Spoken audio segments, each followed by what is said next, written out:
전 세계가 지금 앞다투어 한국 조선업체와 계약을 맺으려 혈안이 되어 있습니다. 특히 군함 정비와 수리 분야에서 경쟁이 치열한데요. 최근 하나오션이 기록적인 성과를 달성했습니다. 하나오션이 대한민국 조선업계 최초로 미해군 함정 유지 보수 및 정비 사업을 성공적으로 마무리했다고 합니다. 지난 3월 13일 보도에 따르면 미해군 군수지원함 월리 슈라우의 정비를 성공적으로 완료하고 출항시켰다고 하는데요. 약 6개월간 거제 사업장에서 진행된 이 작업은 선체 및 기관 유지 보수, 주요 장비 점검 및 교체, 시스템 업그레이드 등 전반적인 정비를 포함했습니다. 주목할 만한 점은 하나오션이 정비 과정에서 초기 계약에 포함되지 않았던 추가 정비 소요를 발견하고 이를 미해군의 제한의 추가 수익까지 창출했다는 것입니다. 왜 하필 다른 나라도 아닌 한국의 기술에 세계가 이토록 열광하는 걸까요? 잠깐, 구독과 좋아요는 큰 힘이 됩니다. 그리고 우리나라의 기술력 중 가장 으뜸이라고 생각되는 부문도 댓글로 알려주세요. 안녕하세요. 저는 미국 CNN 국방안보 특파원 사만다입니다. 지난 10년간 해외 기사를 주로 다뤄왔고 그 중에서도 군사, 안보 분야를 전문적으로 다루고 있습니다. 이런 전문성은 제가 미해군에서 5해 동안 복무했던 경험에서 비롯됐죠. 오늘 제 책상 위에는 첨단 군함 정비의 새 시대 월리 슈라 사례 분석 특집 기획안이 놓여 있습니다. 이 서류를 보는 순간 자연스레 지난달 한국 방문이 떠오르네요. 지난달 한국 거제에서 본 장면은 기자로서도 해군 출신으로서도 잊을 수 없었습니다. 살면서 내 생각이 완전히 뒤바뀌는 경험이 몇 번이나 있었을까요? 그날은 분명 그런 날 중 하나였습니다. 제 노트북을 열고 그때의 경험을 글로 옮기기 시작했어요. 어쩌면 이번 특집 기사에 담을 수 있을지도 모르겠다는 생각이 들었죠. 한국행 비행기에 오르던 지난달, 솔직히 말하면 내심 회의적이었습니다. 미해군 군함을 한국에 맡기다니 비행기 창문 너머로 구름을 바라보며 반신반의하는 마음이 컸어요. 물론 한국의 조선 기술이 세계적이라는 건 알고 있었지만 우리 미해군의 자존심이자 최첨단 기술의 집약체인 군함을 다른 나라에 맡긴다는 사실이 썩 내키지 않았던 거죠. 인천공항에 도착해 바로 거제도로 향했습니다. 5시간이 넘는 이동 끝에 하나오션 조선소 앞에 섰을 때 첫인상은 너무 조용하고 깨끗하다였어요. 미국 내 조선소들은 항상 소음과 분주함으로 가득 차 있었는데 이곳은 마치 첨단 연구소 같은 분위기였습니다. 동행한 한국 통역관이 지금 작업은 0.01mm 단위 정비 중입니다 라고 설명하자 솔직히 속으로 비웃었어요. 그런 정밀함이 과연 가능할까 싶었거든요. 우리 군함을 다룬다고 하기엔 너무 평온해 보이네요. 저도 모르게 통역관에게 말했습니다. 그는 미소만 지을 뿐 별다른 대꾸를 하지 않았어요. 지금 생각해보면 그때 이미 그는 제가 얼마나 놀라게 될지 알고 있었던 걸까요? 첫날은 간단한 안내와 브리핑으로 마무리됐습니다. 호텔 방으로 돌아와 취재 계획을 다시 점검하면서도 여전히 의구심이 가시지 않았어요. 과연 이들이 우리 군함의 복잡한 시스템을 제대로 이해하고 있을까?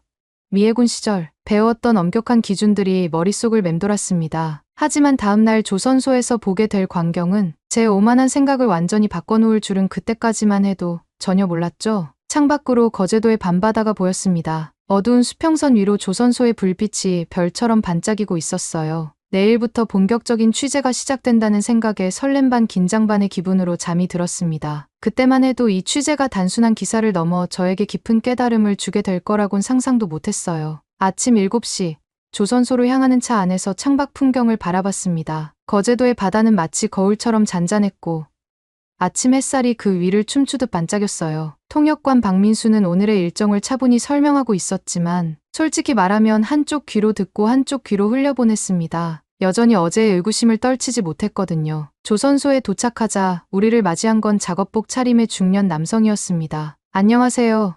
저는 하나오션 기술팀장 김정훈입니다. 그는 정중하게 인사했죠. 수십 년간 미국 조선소를 드나들며 보았던 기술자들과는 다른 분위기였어요. 보통 미국의 기술자들은 거친 인상에 실용적인 태도를 지니고 있는데 김정훈은 마치 대학 교수 같은 침착함이 느껴졌습니다. 오늘은 월리 슈라우의 주엔진 정비 과정을 보여드리겠습니다. 그의 말을 따라 넓은 작업장으로 들어섰습니다. 그리고 그곳에서 처음 본 광경은 지금도 생생히 기억나네요. 10여 명의 기술자들이 거대한 엔진 주변에서 마치 외과 의사들처럼 정밀한 작업을 진행하고 있었어요. 놀라운 건 그들의 집중력이었습니다. 누구 하나 불필요한 대화나 움직임 없이 오로지 자신의 작업에만 몰두하고 있었죠. 이 엔진은 월리 슈라우의 심장과 같습니다. 단 하나의 결함도 허용할 수 없죠. 김정은의 설명을 들으며 작업 현장을 둘러봤어요. 이곳의 정돈된 모습은 미국 조선소와는 확연히 달랐습니다. 모든 도구들이 정확히 제자리에 놓여 있었고 바닥은 믿을 수 없을 만큼 깨끗했어요. 마치 수술실을 연상케 했습니다. 그때 한 기술자가 눈에 들어왔어요. 30대 중반쯤 되는 남성이었는데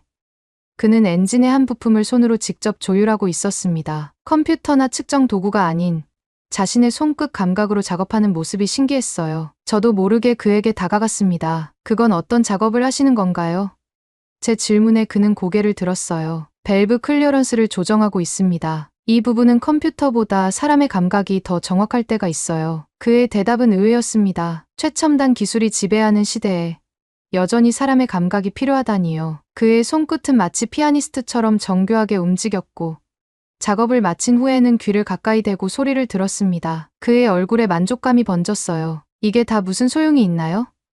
어차피 컴퓨터로 전체 시스템을 점검할 텐데요. 제 의문에 그는 잠시 작업을 멈추고 저를 바라봤습니다. 사만다 씨, 이건 그냥 기계가 아닙니다. 사람의 생명을 싣는 배입니다. 그의 대답은 단순했지만 왠지 가슴에 와닿았어요. 그는 다시 말을 이었습니다. 우리가 놓친 작은 결함 하나가 바다 위에서 누군가의 목숨을 위협할 수 있어요. 그걸 생각하면 이 정도 정성은 당연한 거죠. 그 말을 듣는 순간 처음으로 멈칫했습니다. 그의 말은 단순한 직업 윤리를 넘어 어떤 깊은 철학처럼 느껴졌어요. 미국에서는 주로 효율성, 비용, 시간을 우선시했는데 이곳에서는 정성이라는 가치가 더 중요해 보였습니다. 점심시간, 조선소 구내식당에서 식사를 하며 여러 기술자들과 대화할 기회가 있었어요. 놀라웠던 건 그들 모두가 자신의 일에 대한 자부심이 남달랐다는 점이었습니다. 단순히 돈을 벌기 위한 직업이 아니라 자신의 정체성과 연결된 무언가로 여기는 듯했어요. 그날 저녁,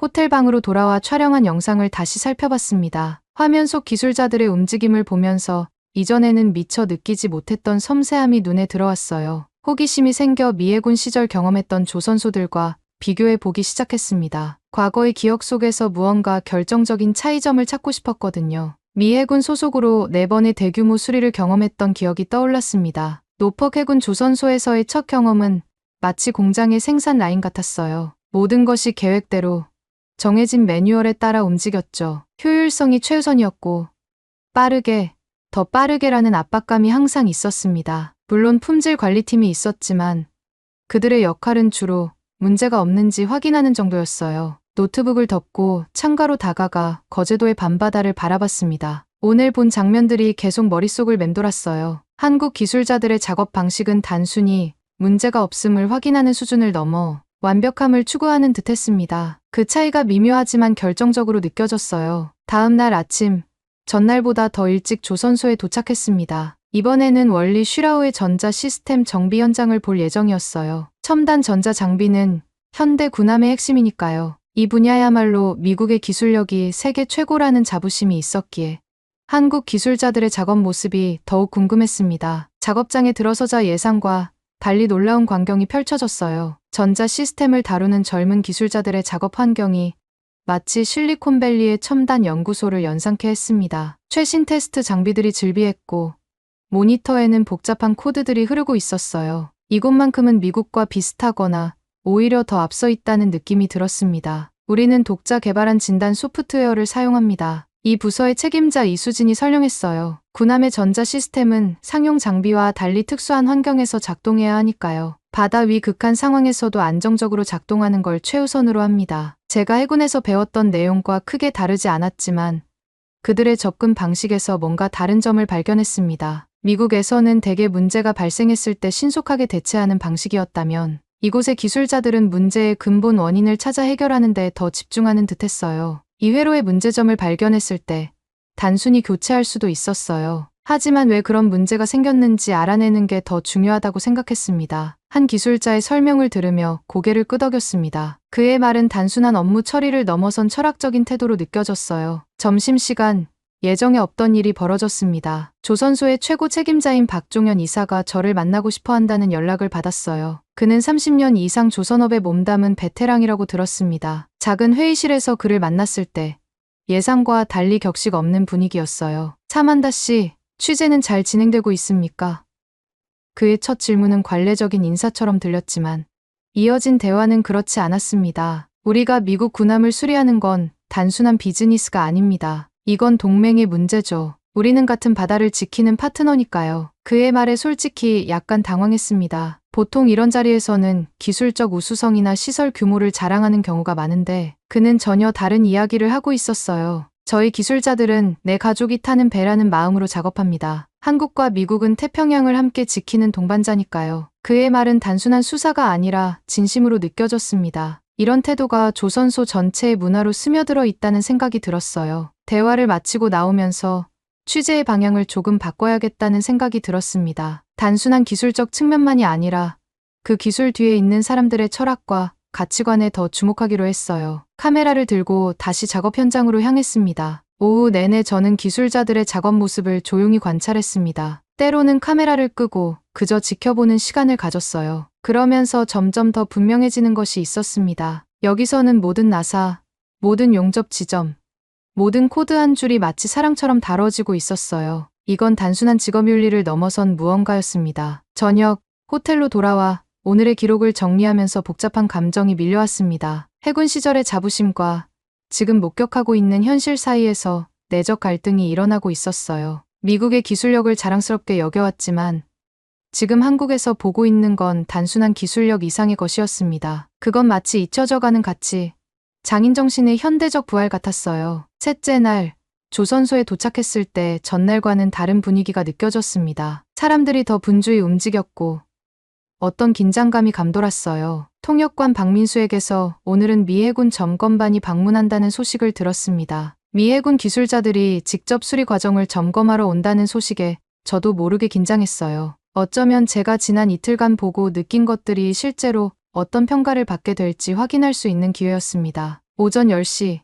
4명의 미 해군 기술 장교들이 도착했습니다. 그들의 표정은 제가 첫날 가졌던 것과 비슷한 의구심을 담고 있었어요. 특히 수석 점검관인 마이클 리드 중령의 얼굴에는 약간의 불신이 역력했습니다. 그는 해군 엔지니어링 분야에서 20년 경력을 가진 베테랑이었고 군함 정비에 있어 타협을 모르는 완벽주의자로 알려져 있었죠. 점검이 시작되고 저는 카메라를 들고 그들을 따라다니며 양측의 표정과 반응을 주의 깊게 관찰했어요. 처음에는 서로 간의 어색함이 느껴졌지만 시간이 지날수록 흥미로운 변화가 일어났습니다. 리드 중령이 주엔진 냉각 시스템의 처리 방식에 의문을 제기하자 김정훈 팀장은 차분하게 데이터를 보여주며 기존 방식보다 효율성을 15% 높일 수 있는 개선안을 적용했다고 설명했습니다. 리드 중령의 표정이 미묘하게 변하는 것을 볼 수 있었어요. 의구심에서 호기심으로, 그리고 마침내 인정으로 바뀌어가는 과정이 저와 너무나 닮아 있었습니다. 점심시간, 저는 의도적으로 미 해군 장교들 테이블 가까이에 자리를 잡았습니다. 그들의 대화를 엿들을 수 있었어요. 리드 중령이 자신이 틀렸다고 인정하는 순간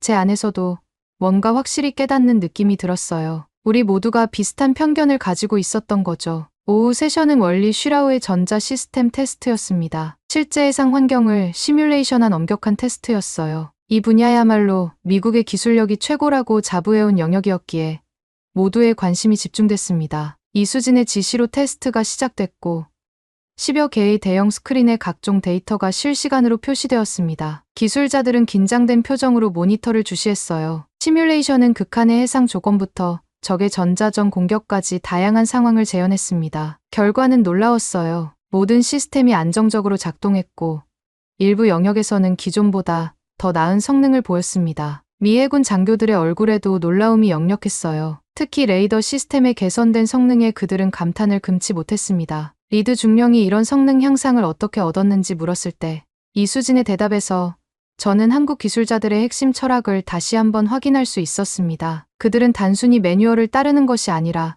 끊임없이 왜? 라는 질문을 던지며 기존 시스템의 한계를 뛰어넘기 위해 노력한다는 것이었죠. 테스트가 모두 끝나고 공식적인 결과 발표가 있었습니다. 리드 중령은 모든 항목에서 기준을 충족했으며 일부 영역에서는 기대 이상의 성능을 보여주었다고 평가했어요. 그의 말에 조선소 직원들은 환호하는 대신 그저 서로를 바라보며 조용히 미소 지었습니다. 그들에게 이건 특별한 성취가 아니라 당연한 결과처럼 보였어요. 저녁이 되어 모든 공식 일정이 끝난 후 저는 홀로 조선소 부두로 나갔습니다. 수리를 마친 원리 슈라오가 고요히 물 위에 떠 있었어요. 석양에 물든 군함의 모습은 웅장하면서도 평화로워 보였습니다. 그 순간 깨달았어요. 이 군함은 단순한 기계가 아니라 수많은 사람들의 정성과 자부심, 그리고 동맹이라는 이름의 신뢰가 담긴 결정체였습니다. 거제도의 바다를 바라보며 복잡한 감정이 밀려왔어요. 해군 장교로서 키웠던 자부심, 미국의 기술력에 대한 믿음이 흔들리는 게 아니라 오히려 더 넓은 시각으로 확장되는 느낌이었습니다. 동맹이란 서로의 약점을 보완하고 강점을 인정하는 관계라는 걸 이렇게 직접적으로 체감한 적은 없었던 것 같아요. 넷째 날, 오전 일찍 호텔 방 창가에서 바다를 바라보았습니다. 오늘은 취재의 마지막 날이자 원리 슈라오의 기동 테스트 날이었어요. 배가 실제로 바다에 나가 각종 성능을 시험하는 중요한 절차였죠. 어제 성공적으로 끝난 시스템 점검에 이어 오늘은 모든 것이 실제 해상 환경에서 어떻게 작동하는지 확인하는 날이었습니다. 호텔 로비에서 만난 통역관 박민수는 평소보다 조금 더 긴장한 표정이었어요. 그도 이번 테스트가 얼마나 중요한지 알고 있었겠죠. 조용히 차를 타고 조선소로 향했습니다. 차창 밖으로 보이는 거제도의 풍경은 여전히 아름다웠어요. 잔잔한 바다와 그 위에 떠있는 작은 섬들, 아침 햇살에 반짝이는 물결, 그 평화로운 풍경 속에서도 마음 한구석에는 긴장감이 있었습니다. 조선소에 도착하자마자 분주한 움직임이 느껴졌어요. 모든 사람들의 얼굴에 진지함이 스며 있었습니다. 오늘은 그간의 모든 노력이 결실을 맺는 날이니까요. 미 해군 점검반도 이미 도착해 있었어요. 어제와 달리 그들의 표정에서도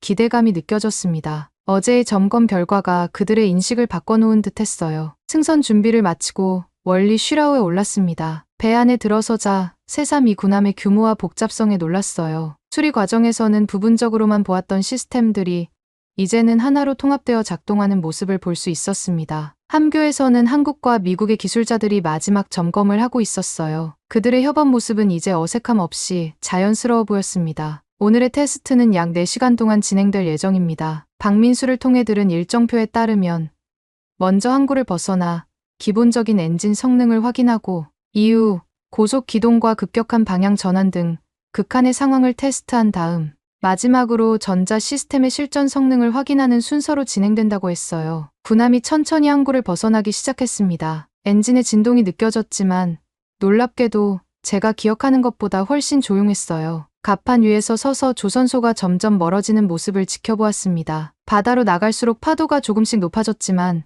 군함은 안정적으로 움직였어요. 테스트가 본격적으로 시작되었습니다. 먼저 엔진의 기본 성능을 확인하기 위해 천천히 속도를 높여갔어요. 미 해군 기술자들이 각종 계기판을 주시하며 데이터를 기록했습니다. 그들의 표정에서 만족감이 읽혔어요. 첫 번째 테스트는 성공적으로 보였습니다. 다음은 더 도전적인 테스트였어요. 최고 속도로 가속한 후 급격하게 방향을 바꾸는 기동이었습니다. 이건 군함의 구조적 안정성과 엔진의 반응성을 동시에 시험하는 중요한 절차였어요. 모두가 긴장한 표정으로 지시를 기다렸습니다. 신호와 함께 군함이 급격히 가속하기 시작했어요. 배 전체가 진동하는 느낌이 들었지만 그건 힘의 증거였습니다. 속도계가 빠르게 올라가는 것을 보며 가슴이 뛰었어요. 해군 시절 느꼈던 그 특별한 감각이 다시 살아나는 듯했습니다. 최고 속도에 도달했을 때 갑작스러운 방향 전환 명령이 내려졌고 배는 놀라운 민첩함으로 방향을 바꾸었어요. 관성으로 인해 몸이 한쪽으로 쏠리는 것을 느끼며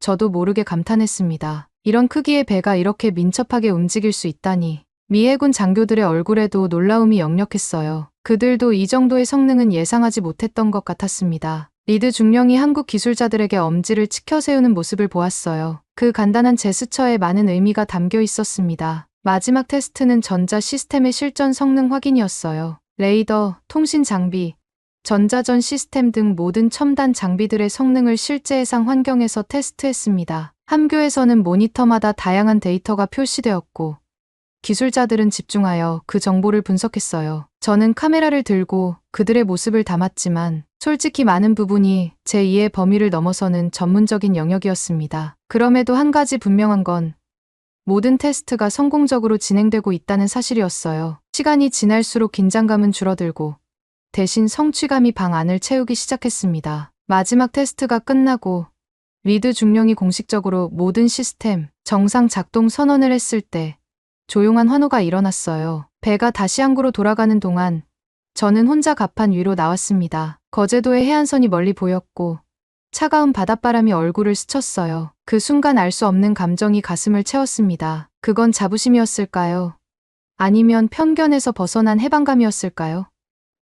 아마도 둘 다였을 거예요. 테스트를 마치고 항구로 돌아온 월리 쉬라오는 이제 완전히 다른 배처럼 느껴졌습니다. 단순한 강철 덩어리가 아니라 두 나라의 기술력과 신뢰가 합쳐진 살아있는 존재 같았어요. 그리고 저는 이 모든 과정을 지켜본 증인이었습니다. 항구로 돌아와 공식적인 테스트 마무리 미팅이 진행되었습니다. 회의실 안에는 한국과 미국 양측의 기술자들이 모여 있었고 모두의 얼굴에 안도감과 만족감이 스며 있었어요. 데이터를 분석하는 동안에도 웃음소리가 간간히 들렸습니다. 그간의 긴장감이 풀리면서 자연스럽게 화기애애한 분위기가 조성된 듯했어요. 공식 발표에서 미드 중령의 선언을 들었습니다. 월리 쉬라오의 모든 시스템이 미해군 기준을 충족했으며 일부 영역에서는 그 이상의 성능을 보여주었다는 내용이었죠. 그의 목소리에는 더 이상 의심의 그림자가 없었어요. 대신 진정한 존중과 감사의 마음이 담겨 있었습니다. 하나오션의 기술자들은 그저 고개를 끄덕이며 조용히 미소 지었어요. 그들에게 이건 특별한 성과가 아니라 당연한 결과처럼 보였습니다. 회의가 끝난 후 작은 환송 행사가 있었어요. 간단한 다과와 함께 양측이 선물을 교환하는 자리였습니다. 리드 중령이 하나오션 측에 미해군 문장이 새겨진 기념패를 전달했고 박종현 이사는 전통 도자기로 만든 작은 배 모형을 답례로 건넸어요. 그 작은 배 모형은 단순한 선물 이상의 의미를 담고 있는 듯했습니다. 한국의 전통 공예 기술로 만든 그 도자기는 과거와 현재, 그리고 미래를 연결하는 상징처럼 느껴졌어요. 저녁이 되어 모든 공식 일정이 끝났습니다. 내일이면 미국으로 돌아가는 비행기를 타야 했어요. 호텔 방으로 돌아와 짐을 정리하는 동안 지난 나흘간의 경험이 영화처럼 머릿속을 스쳐 지나갔습니다. 처음에 가졌던 의구심과 편견, 그리고 그것이 어떻게 존경과 감사로 바뀌어 갔는지. 저는 노트북을 열고 마지막 기록을 남기기 시작했어요. 나는 내 나라의 기술을 자랑스러워했지만 오늘 나는 다른 나라의 기술 앞에 고개를 숙였다. 손가락이 키보드 위에서 멈췄습니다. 그 문장이 너무 강하게 느껴졌어요. 하지만 솔직한 내 감정이었기에 지우지 않고 계속 글을 이어갔습니다. 한국은 단지 동맹이 아니라 우리가 의지할 수 있는 진짜 친구였다. 그들은 단순히 군함을 수리한 것이 아니라 그 안에 자신들의 영혼을 불어넣었다. 글을 쓰면서도 이 표현이 너무 감성적인가 하는 의문이 들었지만 그래도 내 진심을 담고 싶었어요. 기자로서 객관성을 유지해야 한다는 직업적 양심과 인간으로서 느낀 솔직한 감동 사이에서 고민했습니다. 결국 저는 후자를 선택했어요. 때로는 진실이 객관적 사실보다 더 중요할 수 있으니까요. 그들이 보여준 것은 단순한 기술력이 아니었다. 그건 장인정신, 책임감, 그리고 동맹에 대한 진정한 이해였다. 창밖으로 거제도의 밤바다가 보였습니다. 조선소의 불빛이 바다 위에 길게 반사되어 마치 별들이 물 위에 떨어진 것 같았어요. 그 아름다운 풍경을 바라보며 제 안에서 변화된 것들을 정리해 보았습니다. 해군 장교로서의 경험, 미국인으로서의 자부심, 그리고 기자로서의 직업적 호기심. 이 모든 것들이 지난 나흘간의 경험을 통해 새롭게 재정이 되는 느낌이었어요. 다음 날 아침, 호텔을 나서기 전 마지막으로 바다를 바라보았습니다. 멀리 조선소가 보였고 그곳에는 월리 쉬라오가 떠 있었어요. 이제 곧 그 배는 다시 태평양을 누비며 임무를 수행할 것입니다. 그리고 그 배에는 한국의 기술과 정신이 함께 실려 있겠죠. 인천공항으로 가는 긴 차 여정 동안 저는 이번 취재를 어떤 형태로 기사화할지 고민했습니다. 단순한 기술 리포트를 넘어 이 경험이 주는 더 깊은 메시지를 어떻게 전달할 수 있을까요? 미국과 한국의 관계, 기술과 인간의 관계, 그리고 무엇보다 신뢰의 가치에 대해 말하고 싶었어요. 비행기 안, 창가 자리에 앉아 이륙을 기다리는 동안 노트북을 열었습니다. 그리고 이렇게 적었어요. 나는 내 나라의 기술을 자랑스러워했지만 오늘 나는 다른 나라의 기술 앞에 고개를 숙였다. 한국은 단지 동맹이 아니라 우리가 의지할 수 있는 진짜 친구였다. 우리가 잃어버린 것을 그들이 지키고 있었다. 비행기가 서서히 이륙하면서 한국의 땅이 점점 작아져 갔습니다. 하지만 제 마음속에는 오히려 더 크고 선명한 무언가가 자리 잡고 있었어요. 그건 새로운 시각이자 깊어진 존중이었습니다. 기내 창문 너머로 구름 위로 떠오르는 태양을 바라보며 이번 여정이 단순한 취재를 넘어 저에게 깊은 깨달음을 준 여행이었음을 실감했어요. 12시간의 비행 끝에 뉴욕에 도착했습니다. 시차로 인한 피로감이 몰려왔지만 마음은 오히려 또렷했어요. 집으로 가는 택시 안에서 창밖을 바라보며 뉴욕의 풍경이 갑자기 새롭게 느껴졌습니다. 높은 빌딩들, 바쁘게 오가는 사람들, 끊임없이 움직이는 도시의 에너지. 모든 것이 효율성과 속도를 중시하는 미국 문화의 상징처럼 보였어요. 집에 도착해 짐을 풀면서 한국에서 가져온 작은 기념품들을 꺼내 책상 위에 놓았습니다. 거제도의 작은 도자기 배 모형, 조선소에서 받은 미니어처 군함, 그리고 기술자들과 찍은 사진. 이 물건들은 단순한 기념품 이상의 의미를 갖게 되었어요. 그것들은 제가 경험한 변화의 증거였습니다. 이틀 후 CNN 사무실로 출근했습니다. 사무실에 들어서자 동료들이 반갑게 맞아줬어요. 편집장 마이클은 제 책상까지 따라오며 한국 취재에 대해 물었습니다. 그의 첫 질문은 한국이 정말 그렇게 대단했어?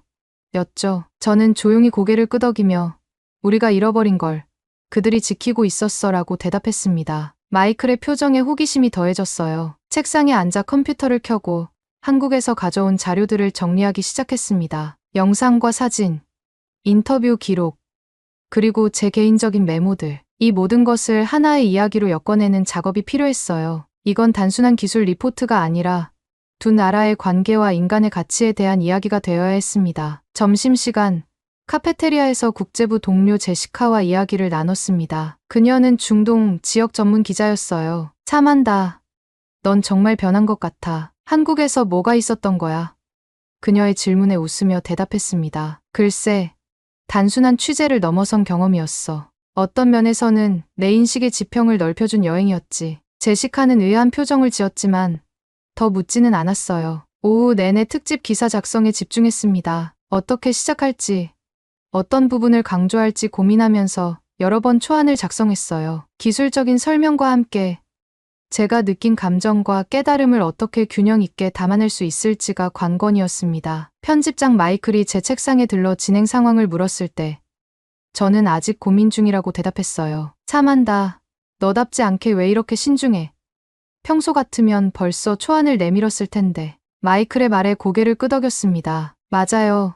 평소 같으면 빠르게 기사를 작성해냈을 테지만 이번은 달랐습니다. 더 깊이 있는 이야기를 전하고 싶었거든요. 저녁이 되어 사무실이 조용해질 무렵 마침내 글의 방향을 잡았습니다. 첨단 군함 정비의 새 시대 원리 쉬라 사례 분석이라는 제목 아래 기술적 분석과 함께 그 기술 뒤에 있는 인간적 가치에 초점을 맞추기로 했어요. 한국의 장인정신과 미국의 혁신력이 어떻게 만나 시너지를 일으키는지, 그리고 그 과정에서 발견한 동맹의 진정한 의미를 담고 싶었습니다. 밤늦게까지 글을 다듬고 마침내 첫 번째 초안을 완성했어요. 화면을 다시 읽어보면서 한국에서의 경험이 얼마나 제 시각을 변화시켰는지 새삼 느꼈습니다. 해군 장교로서, 미국인으로서, 그리고 기자로서의 정체성이 모두 조금씩 성장한 느낌이었어요. 다음 날 아침, 편집 회의에서 제 기사 초안을 발표했습니다. 처음에는 동료들의 표정에서 의아함이 보였어요. 그들은 제가 평소 쓰던 스타일과는 다른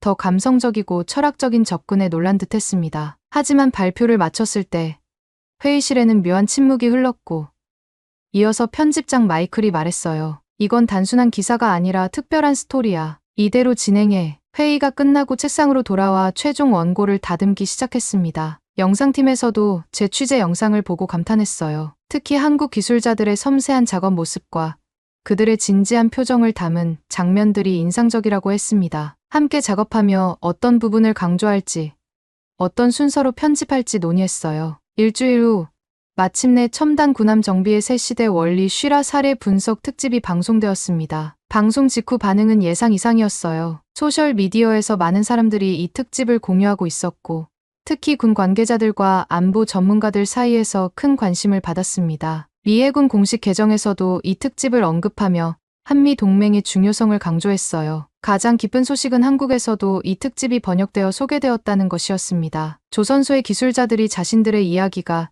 이렇게 전해진 것에 감사하다는 메시지를 보내왔어요. 특히 김정은 팀장이 보낸 메일에는 이런 말이 있었습니다. 차만다 씨의 눈을 통해 우리의 일상이 이렇게 가치 있게 보일 수 있다는 것이 놀랍습니다. 그날 밤 집에 돌아와 조용히 창밖을 바라보며 생각했습니다. 한 달 전에 나와 지금의 나는 분명 달라졌어요. 그건 단순한 지식의 확장이 아니라 세상을 바라보는 시각의 변화였습니다. 거제도의 조선소에서 본 장인정신은 단지 한국만의 것이 아니라 인간이 잊지 말아야 할 보편적 가치임을 깨달았어요. 특집 방송이 나간 후 한 달, 제 사무실 책상 위에는 작은 변화가 생겼습니다. 거제도에서 가져온 도자기 배 모형 옆에 위해군에서 보내온 감사패가 놓여 있었어요. 놀랍게도 월리 슈라우의 함장이 직접 서명한 편지와 함께 도착했습니다. 그 편지에는 당신의 보도가 우리 승조원들에게 자부심을 주었다는 내용이 담겨 있었어요. 오늘 아침 편집장 마이클이 저를 불러 새로운 기획을 제안했습니다. 참한다.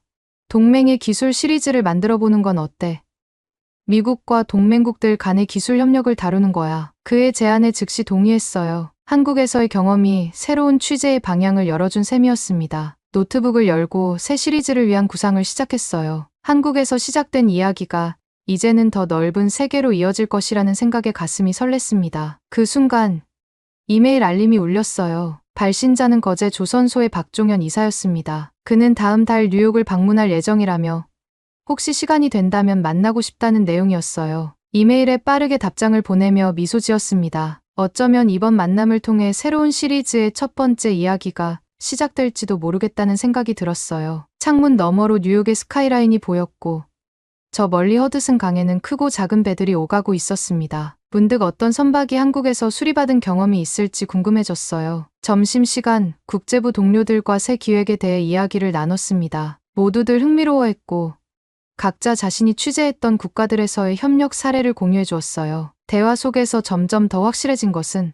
국가 간 신뢰와 협력이야말로 이 복잡한 세계를 지탱하는 힘이라는 사실이었습니다. 오후에는 펜타곤 관계자와 전화 인터뷰를 했어요. 새 시리즈에 대한 그의 반응도 긍정적이었습니다. 참한다.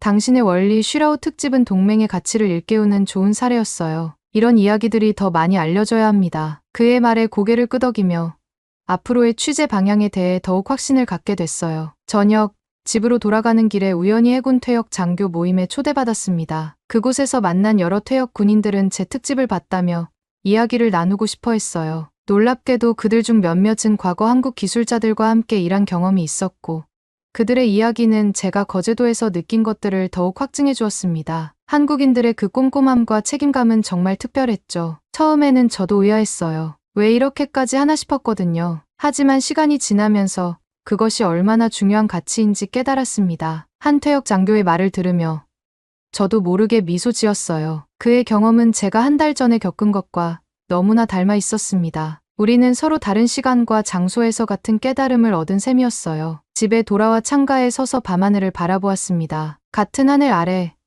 지금 한국의 거제도에서는 또 다른 군함이 정비되고 있을 거예요. 또 다른 기술자들이 정성을 다해 작업하고 있겠죠. 그 생각을 하니 묘한 친근감이 느껴졌습니다. 책상에 앉아 새 시리즈의 첫 번째 기획안을 작성하기 시작했어요. 제목은 보이지 않는 동맹 기술과 신뢰의 이야기로 정했습니다. 첫 번째 에피소드는 당연히 한국과 미국의 조선 기술 협력이 될 것이고 이후 다른 분야와 국가들로 확장해 나갈 계획이었어요. 글을 쓰면서 월리 슈라우에서의 마지막 날이 떠올랐습니다. 갑판 위에서 바라본 거제도의 바다, 그리고 그날 느꼈던 깊은 감동. 그 순간의 기억은 이제 제 취재의 나침반이 되어 있었어요. 이제 제 앞에는 새로운 여정이 펼쳐져 있었습니다. 그리고 그 시작점은 분명 거제도의 조선소였어요. 거기서 본 것은 단지 하나의 군함이 아니라 국가 간 신뢰와 협력, 그리고 잊혀가는 장인정신의 가치였습니다. 그 가치들을 더 많은 사람들에게 전하는 것.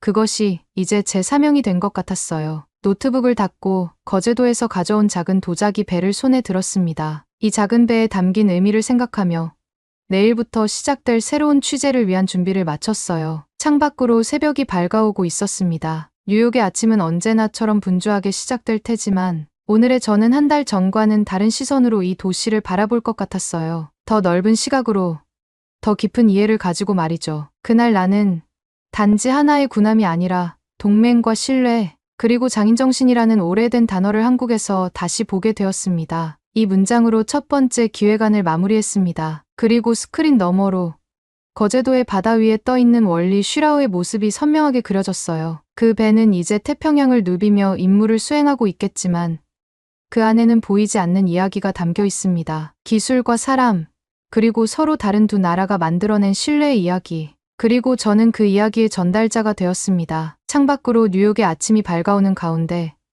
저는 다음 취재를 위한 가방을 꾸리기 시작했습니다. 이번엔 어떤 이야기와 만나게 될지, 어떤 깨달음을 얻게 될지 기대되었어요. 한 가지 확실한 것은 거제도에서의 경험이 제 기자 인생의 큰 전환점이 되었다는 사실입니다. 그리고 이 기회가 앞으로의 제 삶의 방향도 새롭게 제시해 주었다고 생각합니다. 제 이야기를 들어주셔서 감사합니다.